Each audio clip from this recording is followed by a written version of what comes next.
Hello, my Bill 1000 Nation. How's everyone doing today? Hopefully, everyone's having a great day. If not, I hope it gets better from here. All right, we are back with a new MrBallen video. This one is titled Never Piss This Woman Off.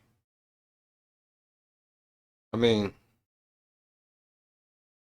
I don't know about the rest of you fellers out there, but I have learned in my time you don't want to piss any woman off, like, ever. They hold grudges. Very, very long grudges. Just my experience. Just my experience. All right. Let's go ahead and get into today's story. Go ahead, turn them lights down low, put on something comfy, cuddle up with someone special. Let's get traumatized. This sounds traumatizing. I have a feeling this is going to ruin a lot of fellers' day. They'll be like, oh shit, I pissed someone. Oh no, no, no, no, no, ladies, no, no. Mm-mm. Feel it, feel it, deep inside my skeleton bones. All right, let's get started. In early 2014, a sheriff's department in a little town in Oregon conducted a search of a huge 20-acre farm tucked away inside of a forest.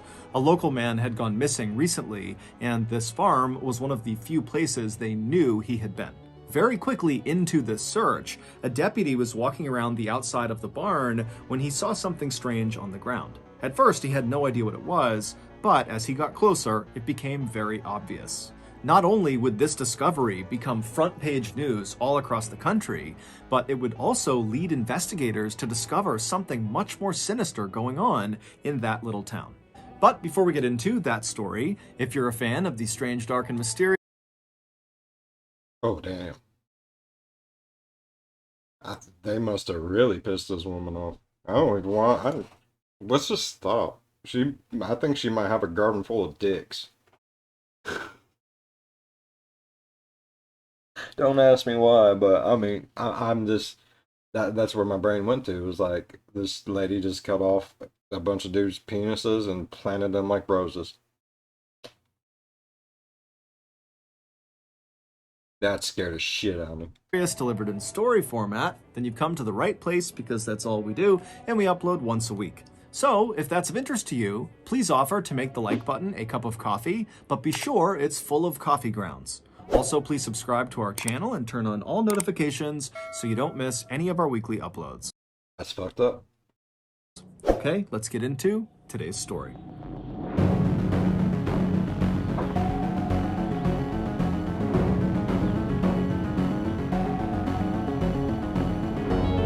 Now they pay. Now they. By most people's standards, Susan Monica's life had been pretty good. She had a small but very close group of friends, she had a great job working as an engineer, and she lived in one of the most exciting cities in the world, San Francisco, California. But Susan was not happy. Moving That's the go-to picture for almost any picture of San Francisco you see. And I don't understand why. Who would want their houses that close to each other? Like if you put your butt up against the wall, you're going to scare the hell out of the person. Like if you came over here, put your butt right up against this wall, whoever's right there, they're going to feel it. No, I couldn't have that. Like I'm close enough to my neighbors, and they're across the street. to the big city was not so much a choice as it was a product of life and circumstance. Deep down, Susan had always been someone who preferred peace and quiet and being alone, things that were in rare supply in a big city like San Francisco. Oh yeah. Many nights after work, Susan would come home to her apartment and she would sit there and dream about moving away from the city and living off the grid somewhere on a farm, raise her own food and be totally self-sufficient, away from everybody else in the world. And then one day in 1991, when Susan was 43 years old, Can't lie, that's kind of my dream too. I mean, I don't care to be on the grid per se. Like, I like my Wi-Fi. I like my electricity. I'd be down for a well. I like well. Nice Sandpoint well out there somewhere. Maybe a mound system, but I would love to be off grid. I just don't think I could be off grid. I still like certain amenities. She made that dream a reality. That year, she wound up purchasing a 20-acre farm located in a forest in a little town in Oregon called Weimer. However, this farm was really not a farm. There was nothing on it. There was no house for Susan to live in. There was no barn for her animals or tools. There was no running water, no electricity, no septic system. It was just pure Oregonian wilderness. But to Susan, it was perfect. The property kept her far away from other people, and she liked the idea of having to literally build her own farm. After all, she was an engineer by trade, so she actually knew how to build buildings efficiently and safely, and she was a big, strong, sturdy woman who was not afraid of manual labor. Uh, a big, strong, sturdy woman. She's a hoss. Oh, I wouldn't fuck with her. Twist your head off like a pickle jar lid. Fuck that. She looks sturdy. So, when Susan finally arrived in Weimer and made her way up the winding dirt road through the forest and arrived in front of her property and looked out at the vast, rugged landscape for the first time, she was filled with a rush of excitement. Even though there was nothing on her 20 acres, it already felt like home. Over the next several months, Susan would transform these 20 acres into a neat little farm, complete with a big barn and a shack for her to live in, and a few animal pens for livestock. However, after the farm was built, Susan realized that building the farm was actually not the hard part. The hard part was maintaining the farm, going out there every day and doing all of her chores, feeding all the animals and doing all the different projects she had in mind. It was exhausting. And so not long after the farm was complete, Susan realized that as much as she wanted to be totally alone out there, she had to set that aside and hire some help. And so Susan printed out all of these help wanted flyers and put them all over town in Weimer, and before long, people began making their way up to her property to inquire about the role. Most of these applicants were people who struggled to find work elsewhere, either because they lived a sort of transient lifestyle, bouncing around from place to place so no one was ready to hire them long term, or because they had a criminal record and just straight up could not get a job. But Susan didn't care about either of those things. All she cared about was the people she hired would work hard and they would respect the peaceful, calm atmosphere she was fostering on her farm. Basically, do the work and leave me alone. And over the next 20 years, Susan would find dozens of people who were able to do just that. Most of them would work for Susan only for a short period of time. Others would stick around for a little bit longer, but eventually all of Susan's workers kind of rotated pretty quickly and moved on to other things. And when that happened, Susan would simply put up more help wanted flyers in town and hire more people. And in all the 20 years that Susan had been hiring these temporary workers at her farm, after they did move on and went somewhere else, Susan never heard about them again. However, that was about to change. On January 1st, 2014, Susan, who was 66 years old by this point, was outside of her shack out on her driveway when she happened to look up and see a car coming up her road. Now remember, she lives in the middle of... I'm sorry, but I would not fuck with this woman. She looks like she would literally twist your head off. Like a pickle jar lid, bro. And I mean that in no disrespect. Like, hell, yeah, you know? Just, I won't fuck with her. No. I'm a little feller. She'd hurt me. She'd hurt me. Nowhere. No one comes out to see her, so this is a very rare event, and so Susan is totally keyed in on this car, and this car, they pull into her driveway, and then out of the car popped 3 young people. It was 2 young men and 1 young woman. And before Susan could even ask them who they were or why they were here, they were telling her. They said they were looking for their father, Robert Haney, who at one point had told them he was working on Susan's farm in exchange for a little cash, and also Susan was letting him park his camper on her property, and he was living in that camper. The kids said their father always checked in with them at least once every couple of months, but they had just gone this really long stretch without hearing from him, and since he didn't have a cell phone and no permanent address, they had no real way of getting in touch with him, and so they were out there looking for him to make sure he was okay. And so they asked I, Susan, I "Do don't. you remember our dad?" I don't think he's okay. I don't think he's okay at all. I mean, spiritually, hopefully he's in a better place, but I have a feeling he is not okay. She twisted his head off like a pickle jar. Robert, and if so, do you know where he is? Even though this whole situation was totally surprising for Susan because she almost never got visitors, so that alone was kind of jarring for her. But when she heard the kids say their dad's name, Robert Haney, she immediately knew who that was. Susan told them that she had hired their father the previous spring to help build a structure on her farm, and initially, Robert was really nice to have around the farm. He worked really hard, he kept to himself, he was quiet, and he had a dog that was really friendly and loving. But in August of the previous year, so 5 months into Robert's employment on Susan's farm, Susan would tell them that their dad totally changed. He started drinking really heavily and not really working very much, and spending a lot of the day just kind of ranting and raving outside of his camper about how he wanted to exact his revenge on someone. Susan would eventually find out that what Robert was talking about is apparently one of his kids had been assaulted, and he felt very guilty that he had not been there to protect his child. And so the way Robert was handling this guilt was by drinking and thinking about getting his revenge on the attacker. Now, while Susan did understand why Robert felt the way he did and why he was kind of acting the way he was, it didn't change the fact that Robert's behavior had become very disruptive on her farm, and the one thing Susan really wanted was peace and quiet. And so she decided she would have to go confront Robert about his behavior and potentially fire him if he couldn't find a way to calm down. But before Susan ever had to do that, Robert one day just walked right up to her shack, he handed her an envelope filled with cash, and he asked Susan if she wouldn't mind looking after his dog for a while. And Susan was so taken aback by his complete change in behavior and this request that she just took the envelope and said, "Okay, I'll look after your dog."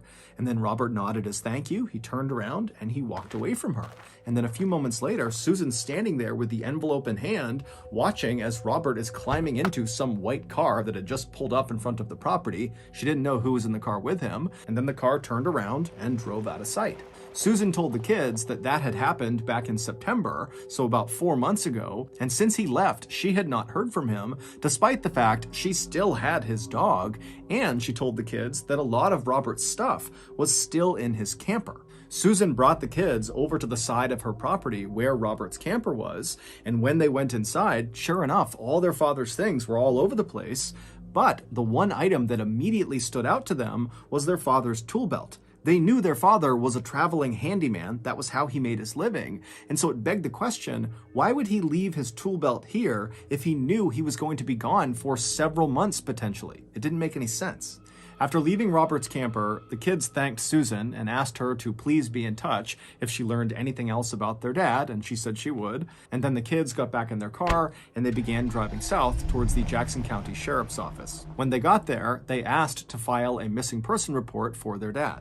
However, they learned very quickly that it was going to be very challenging to locate their dad, because their dad lived this transient lifestyle with no cell phone, he had no permanent address, he had nothing that could really be traced. But the investigators agreed with Robert's children that their dad's absence was a big concern, given the fact that his last interactions with Susan had consisted of him drinking very heavily and talking about going and getting his revenge on his child's attacker. And so the sheriff and the deputies were very concerned that that was exactly what Robert had done. He had gone out and potentially murdered someone and now was in hiding. Like, yeah, I mean, he's used to it. He could do it. It's not beyond the realm of possibilities. I mean, I imagine it's not, because it's literally titled "Never Piss This Woman Off." So I'm pretty sure she has like ripped his pee-pee off and beat him to death with it. She looked like she got a grip like a bear, y'all. Like she do.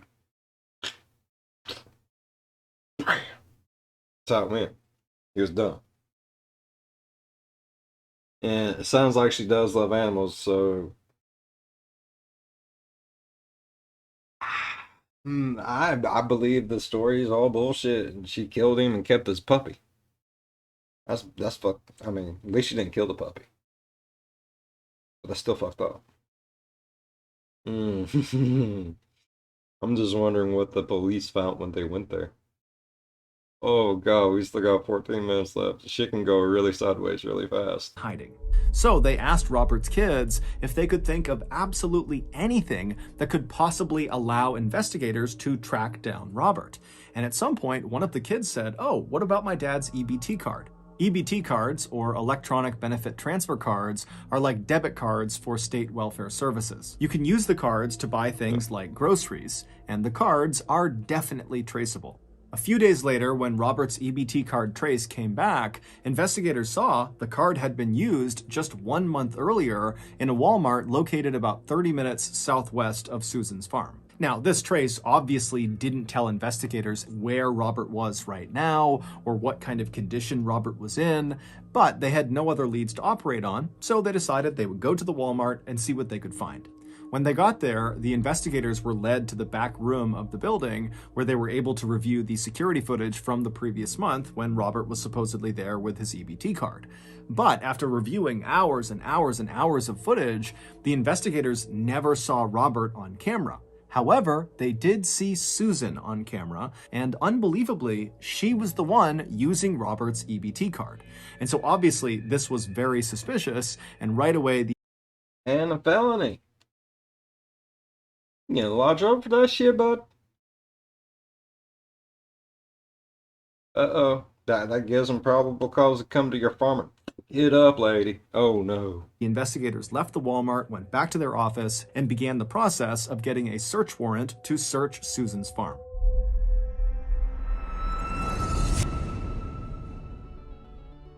Last night, I decided Commercial. Yes, we didn't get one on the last new video. Oh, happy day. Alright. Please have seagull lung in it. Come on, man. Come on. I wanted to treat my family to a nice homemade dessert. And so I headed to the grocery store and I picked up a trough of spoiled milk and a hammock of fermented herring, and then I headed home to blend the two together to create a nice frappe milkshake. But right before I hit blend, I got a notification on my phone that said I had just spent $2,000 on swearatawalrus.com. Now, I love to swear at a walrus as much as the next guy, but that website became so addicting for me. I was swearing at 50 walrus a night, and so I had to cancel that months ago. And so I knew that $2,000 charge could not be mine. Someone had stolen my credit card. But when I pulled out my 20-pound wallet, my credit card was still there. Well, it turns out the Dementor that was at the grocery store with me, who bumped into me as I was scooping up my spoiled milk, he wasn't just bumping into me, he was using his RFID scanner and scanning my wallet through my jeans and ripping off my credit card information. Yes, that's a real thing. People literally can scan your cards with a scanner through your pocket. Needless to say, after I discovered Oh, that's some bullshit. Fuck that. I have one of those. One wallets. Hold on. It's got stuff in it that keeps people from being able to do that. Got for Christmas a couple years ago. Dickies. Amazing. But evidently there's like something in it that keeps them from being able to scan your cards and all that good shit. I mean, even if they did, they wouldn't get nothing. They'd probably give me some money because they felt so bad for me. They'd be like, man, that poor motherfucker, like, he ain't got shit. Just put like $10 in there so you can get him like a Happy Meal. this, I canceled my credit card and I got a Ridge wallet. Ridge wallet has a sleek and durable design. They can hold up to 12 cards, and most importantly, they are built with RFID blocking technology. So if you're like me and you're tired of Dementors stealing your credit card information with RFID scanners, then you need to get a Ridge wallet too. Get the best offer for Ridge with my link, ridge.com/MrBallen, and save up to 40% through December 22nd. Again, that's ridge.com/MrBallen. Most definitely go and check that out. Like, do it, people. You can never be too safe anymore, especially around this time of year. People get stupid. It's like if people would put in as much effort to get a job and keep a job as they do to rip off someone else, they'd be rich. No lie. Ridiculous. And this time of year is worse for because everyone's out there spending money. Everyone's pulling out like their Christmas fun thing that you do through the bank and shit. Be careful. Go check that out. You should put seagulling in there, but I'm glad he brought back the war eye. A few days later, on January 10th, the sheriff and his deputies arrived at Susan's property, and when they pulled onto her driveway, Susan came outside to greet them. When she asked them, what's going on, they told her, hey, we're here to search your property in connection with Robert Haney's disappearance. And before Susan could ask any more questions, the sheriff said to her, hold on, just turn around, let's go back inside, I need to talk to you privately. And so Susan, who was very shocked by this, just said, okay, and she turned around and led the sheriff into her house while the other deputies fanned out across the property to begin this big search. Once inside of Susan's house, they sat down in her kitchen, and right away the sheriff says to Susan, okay, I have you on camera using Robert's EBT card. I know you stole it, so you need to tell me where Robert is right now or it's going to get a whole lot worse for you. And as soon as he said this, Susan's look of shock on her face quickly turned into a look of kind of relief. It was like suddenly she understood what was going on here. And she says to the sheriff, no, I didn't steal his EBT card. He gave it to me along with an envelope full of cash when he left 4 months ago, and he told me to use it to buy dog food for his dog that I'm looking after. And since Robert had been gone for all these months, she had run out of cash to pay for the dog food and now was using the EBT card. Susan also added that if she had just stolen I don't think you can get dog food with an EBT card.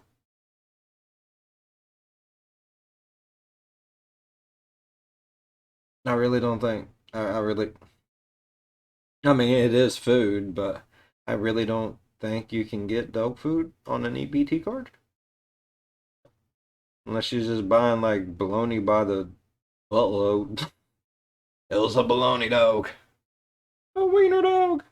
the card from Robert, she wouldn't be able to use it because it requires a PIN number, and Robert gave her the PIN number. That's how she was able to use it.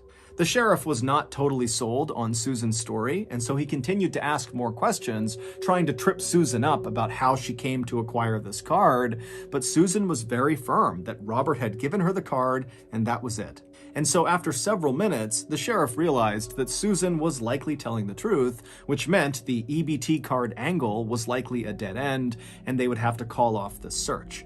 But as the sheriff was standing up to leave the kitchen and leave the property altogether, a deputy from outside came running into the kitchen and without saying a word, just bent down and whispered something into the sheriff's ear. And as the sheriff is listening to this deputy, 9 minutes left. This is where shit starts popping off. Oh, fuck, yeah. Oh, okay. Oh.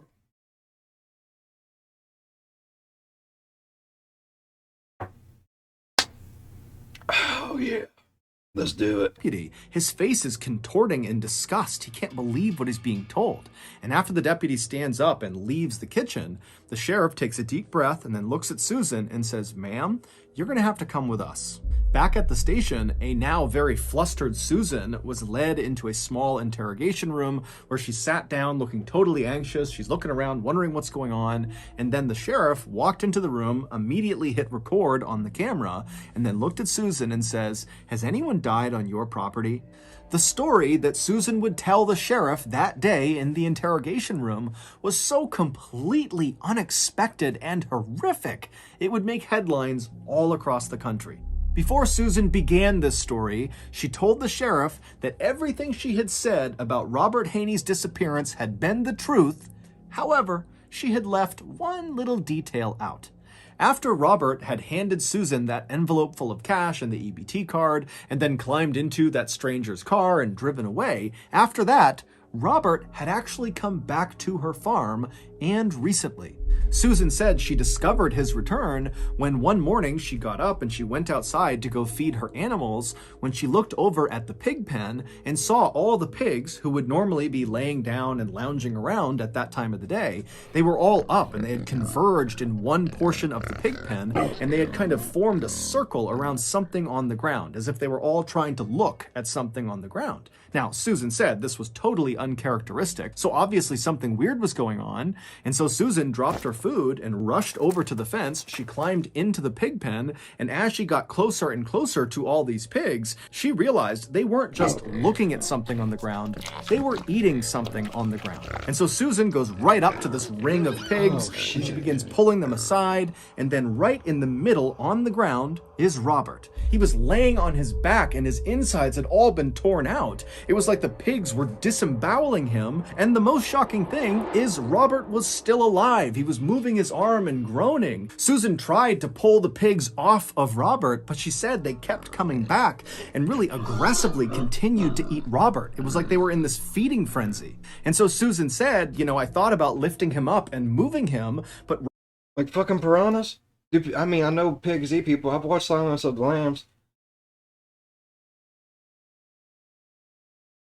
And my Uncle Chuck and Aunt Maxine, they had a farm. They raised cattle and they had pigs and chickens and all that. And some of them pigs would get well, they was hogs, but some of them would get really violent when it came to time to eat.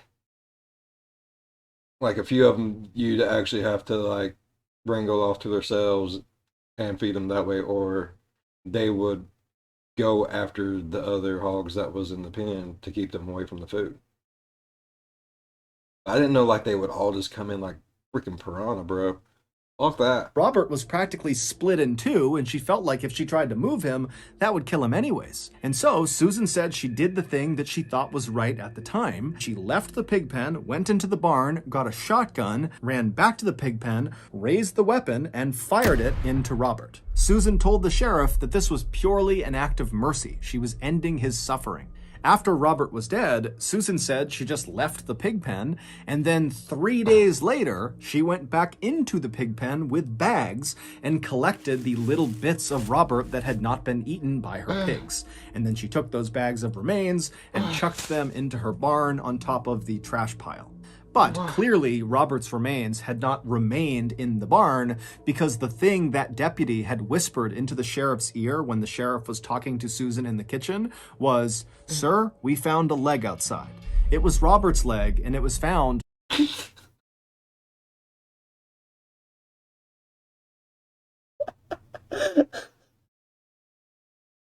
It's not funny. I don't know why I'm laughing, sir. We have a leg.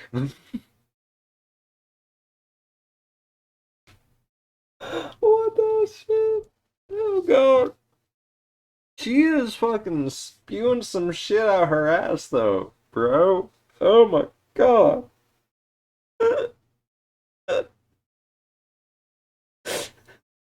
I mean that's kind of a believable story though. Like I was just trying to put him out of his misery.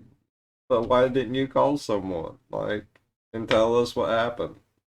We get the fact that there's something wrong with you.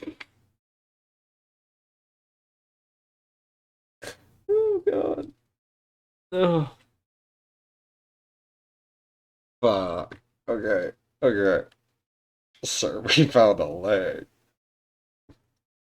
Leg, come on with your toes up. We have you surrounded.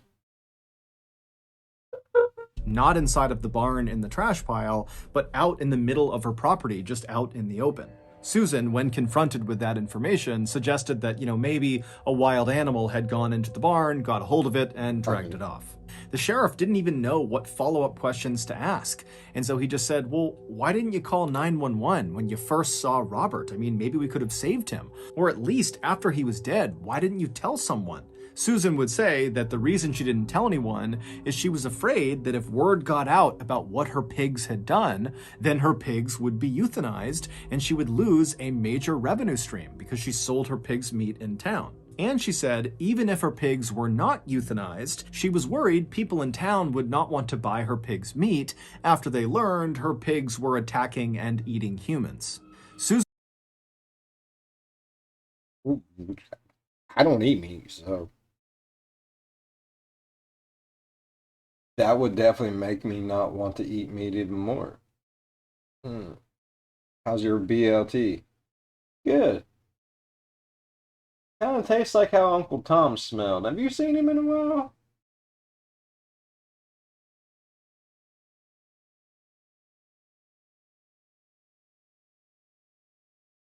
The last time I heard he was working on a pig farm.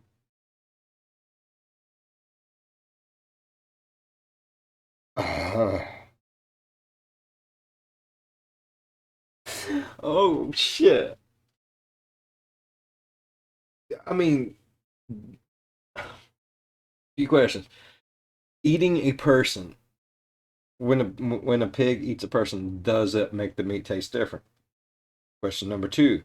When eating a person, does it give the pig like some sort of disease? Question three.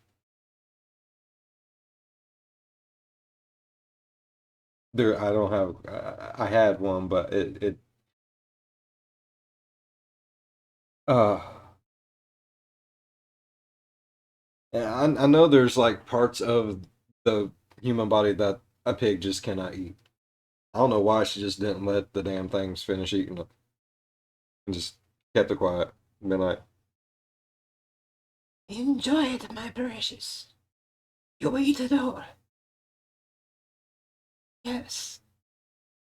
You leave no scraps. You eat it all. would tell the sheriff exactly where they could find Ew, the bags that please. contained Robert's remains, and she even said she would take a polygraph test to show she was now telling the whole truth.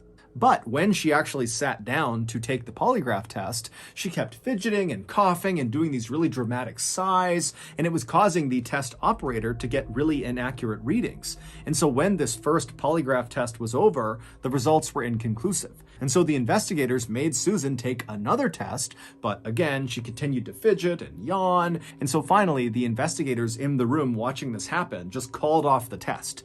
And when they did, they said to Susan, hey, we're going to search your farm. And if there is anything on your farm that you have not told us about, you're going to be in serious trouble because we're going to find it.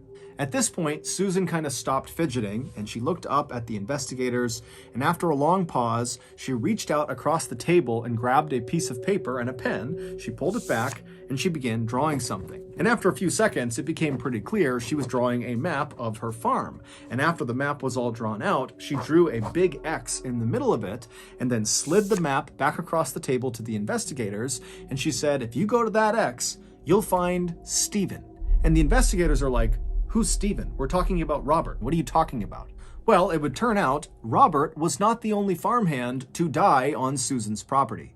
In 2012, about a year before Susan hired Robert, she hired another man named Stephen Delasino. And according to Susan, Stephen was a lot like Robert. He was really easy to get along with, he was quiet, he worked hard, but at some point, Susan said they had a big falling out. Susan said she started to suspect that Stephen was stealing her guns in her barn, and so she went to confront him. And during this confrontation, they got into this big fight, and Susan said she didn't really remember all the details of what happened next, but at some But she twisted his head off like a pickle jar lid. Hey, boo boo. Wow. Okay. This is getting. You know some of those videos when he says, "No matter how weird this sounds, remember it's true." He needed to start it with that. 100%. This is unbelievable shit. Like I believe him. I believe it. I believe the whole story. I do. Like I am not saying is. It's just this is some unbelievable shit. Like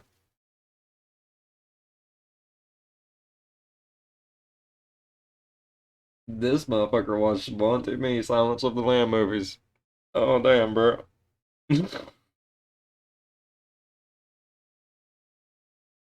Oh god. Mm. Oh. At one point during this fight, a gun went off, and then Stephen fell to the ground in the middle of the pig pen with his head bleeding, and all of Susan's pigs suddenly swarmed him and began eating him. The stunned investigators again asked Susan, okay, if that really happened the way you said it did, why didn't you call 911 if this was like an accident? And Susan would say again that her big fear was her pigs would either be euthanized or word would get out that her pigs were eating people, and the people in town would not want to buy her pig's meat because of that. In the end, as far-fetched as Susan's stories were about what happened to Robert Haney and Stephen Delacino, there was never any evidence that actually contradicted her claims. And so as a result, when Susan went on trial for murdering Robert and Stephen, it came down to whether or not the jury believed Susan.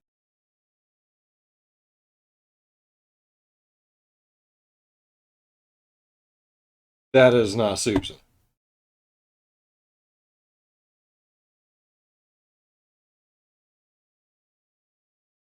No.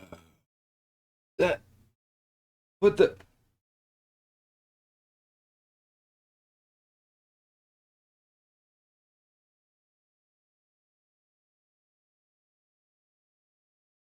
Grizzly Adam cleans up, bro. What the fuck?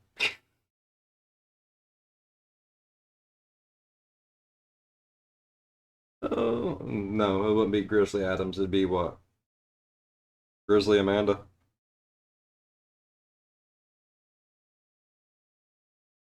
That's crazy. Whoa. And they Ears were pierced, fingernail polish on the fingies. didn't. Not at all. They believed that Susan was completely lying, and that in reality, Susan, who was known to have a very quick temper, shot Stephen and shot Robert very much on purpose, and then threw them into her pig pen. We can only hope they were dead before her pigs began eating them.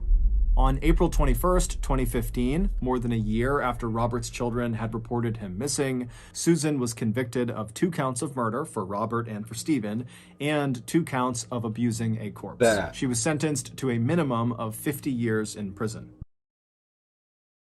that that is that.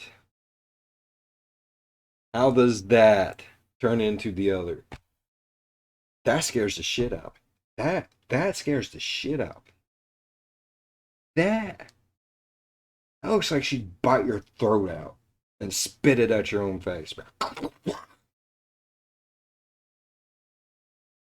I mean, I believe that. I believe it. I believe it. Not what she said, but I believe that she just like, I'm tired of your bullshit. Shoot them and then fed them to the pigs. Should let the pigs eat everything. And you have 20 acres. You should have hit it. You should have done. Yeah, you should have did better. Evidently, you wasn't as smart as what you thought you was. A corpse. She was sentenced to a minimum of 50 years in prison. While in custody, That's pretty much life. She's old. 50 years in prison. That's life. Susan would be overheard saying there were 17 other bodies buried on her property. However, when the police went out there and searched again very extensively, they never found any other remains.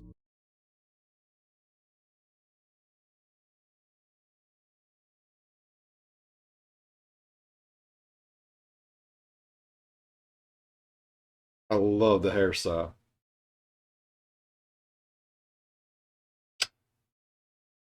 Love it. So, I mean, is she bald? Like, was those wigs that she was wearing and the other things? Man, giving bald people a bad name, lady. Well, shame. Shame. Like, she looks like she would fuck you up, bro. I mean, look at that face. It's like a face you'd see off of Red Dead Redemption.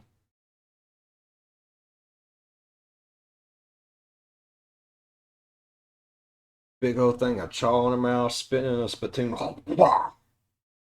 Yeah. Hey, boy. Come on over here and have a seat by the fire. Oh, we got beans and cornbread. Don't you worry about what them pigs are eating. You don't need to know. Oh, yeah. Alright, I had to. I had to. I had to. So that's going to do it. If you got something out of this episode and you haven't done this already, Fuck yeah. Don't trust old ladies that live on pig farms. Period.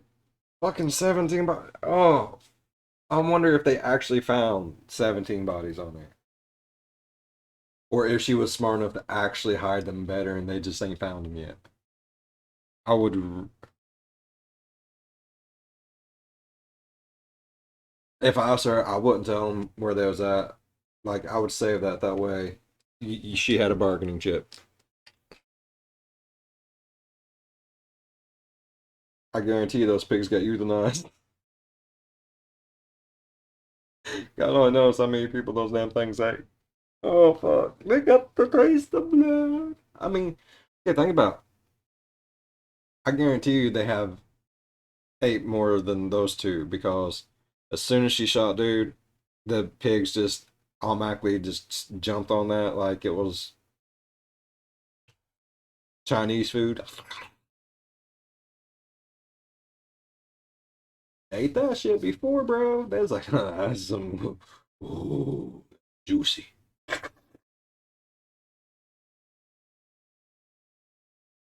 Oh shit.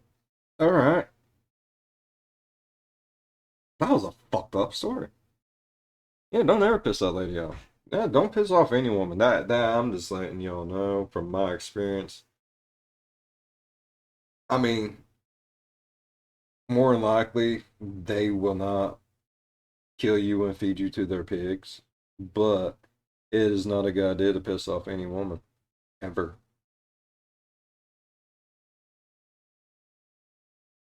It's just a bad idea. It is. All right. If y'all enjoyed today's story as much as I enjoyed it, please leave a thumbs up. If you're a fan of the spooky, scary, strange, deranged, pigs eating people with old grizzly Amanda over here, just killing people left and right and feeding them, and oh my god. If that kind of turns you off of bacon for a minute, think about subscribing. Guarantee you, after that, I don't eat bacon no more. But I stopped before that, but I will never. No, but think about all these pig farms out there. Think about all the migrant workers that they have go through there. Who's to say that they left?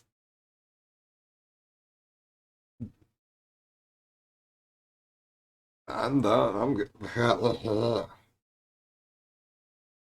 Never look at a piece of pepperoni the same way again, will you?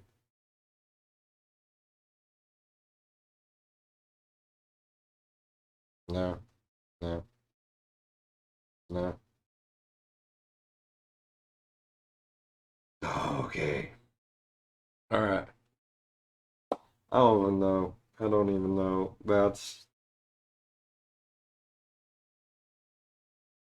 We did that's got me fucked up. I'm sorry. Like, I'm laughing. It's not funny, but I don't know why I'm laughing. We did the thumbs up. We did the subscribey thing. Oh, as always, be good to one another. I'll see you in the next one. Bye bye. Yep, thought that ham sandwich tastes fun. Come on over here, boy. You want to pet that pig? Oh, this ain't a gun behind my back. Don't you just not worry about that.